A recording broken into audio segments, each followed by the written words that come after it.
தந்தை மகன் மோதலால் பாமக உடைந்தது என்ற அண்மை தகவலை நாம் பார்த்து கொண்டிருக்கிறோம். இருவரும் தனித்தனியாக ஆலோசனைகளை மேற்கொண்டு வரக்கூடிய நிலையில் இது குறித்து பேசுவதற்காக அரசியல் விமர்சகர் திரு ரமேஷ் சேதுராமன் அவர்கள் நம்மோடு இணைப்பில் இணைந்திருக்கிறார்.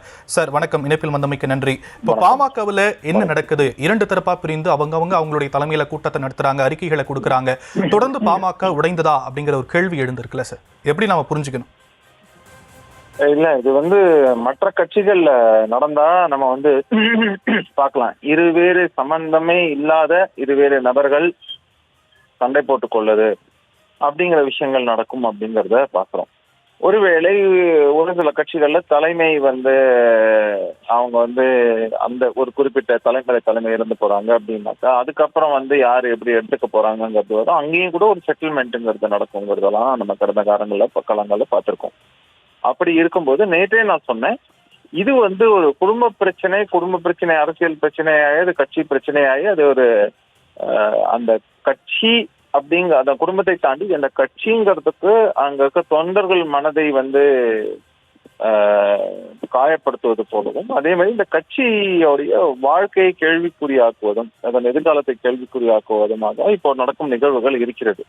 இது சொந்த அப்பா பிள்ளை இவங்களுக்கிலேயே நடக்கக்கூடிய உரசல்கள், இவர்களுக்கிடையே நடக்கக்கூடிய விவகாரங்கள்னு வரும்போது இது அதுவும் வெளிப்படையா பேசுறாங்க. அவங்க பேசும்போது கட்சி காரணங்கள்னு சொன்னா கூட பரவாயில்ல, குடும்ப காரணங்கள், குடும்ப விஷயங்கள்ங்கிற பல விஷயத்த பேசும்போது அது ஒரு வருந்தத்தக்கும் கசப்புடைய ஒரு ஏற்கத்தக்க ஒரு விஷயமாக இல்லை.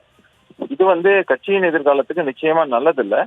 அதே மாதிரி இப்ப நடக்கக்கூடிய விவகாரங்களை நம்ம தொடர்ந்து பார்க்கும்போது நம்ம என்ன பாக்குறோம் அப்படின்னாக்க, எந்த தரப்புல இருந்து மெச்சூரிட்டியோட இருக்காங்க, எந்த தரப்புல இருந்து மெச்சூரிட்டி இல்லாம இருக்காங்க அப்படிங்கிற மாதிரியான ஒரு கேள்வி. ஸோ அப்பா மகன் இன்னொன்னு முதல்ல பாத்தீங்கன்னா ஐயா ராமதாஸ் அவர்கள் அவரே எப்படி கட்சிக்குள் வந்தார் முதல்ல அப்படின்னு நிறுவனர்னு சொன்னா கூட, ஆனா அதுல உண்மையாக தொடங்கியவங்க யாரு என்னங்க பல கேள்விகள், பல விவகாரங்கள் எல்லாமே இருக்கு.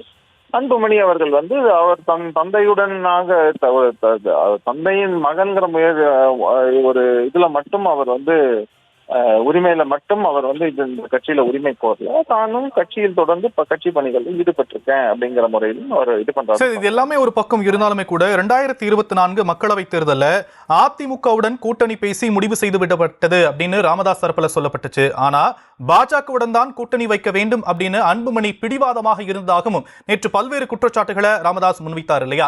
அப்போ பாஜக கூட கூட்டணி வைத்ததுனாலதான் இப்ப கட்சி இரண்டா உடைஞ்சிருக்கா அப்படிங்கிற கேள்வியும் எழுப்பப்படுதில்லை இயல்பா?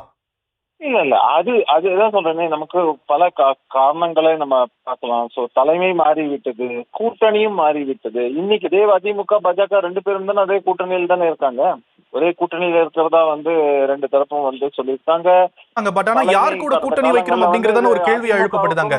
இதுக்கும் பாஜகவின் தலைமைக்குமே அந்த உரசல்கள்ங்கிறத பார்க்கும்போது இன்னைக்கு பார்க்கும்போது புதிய தலைமைங்கிறது வந்தாச்சு. ஒரு இணக்கமான சூழல் ஏற்பட்டிருக்கு. இப்ப இவங்க அங்க போய் சேர்ந்தாலும் அந்த கூட்டணியில் தான் சேர போறாங்கிறதான விஷயமே தவிர, இதுல இப்போ திரும்ப அதை வைத்துக் கொண்டு இன்னைக்கு இது ஒரு பிரச்சனையாக வைத்துக் கொண்டு இவர்கள் இந்த கட்சி வளர்த்தெடுத்த கட்சியவே கபலீகரம் செய்வதுங்கிறது சரியாங்கிற ஒரு கேள்வி இருக்கு இல்லையா?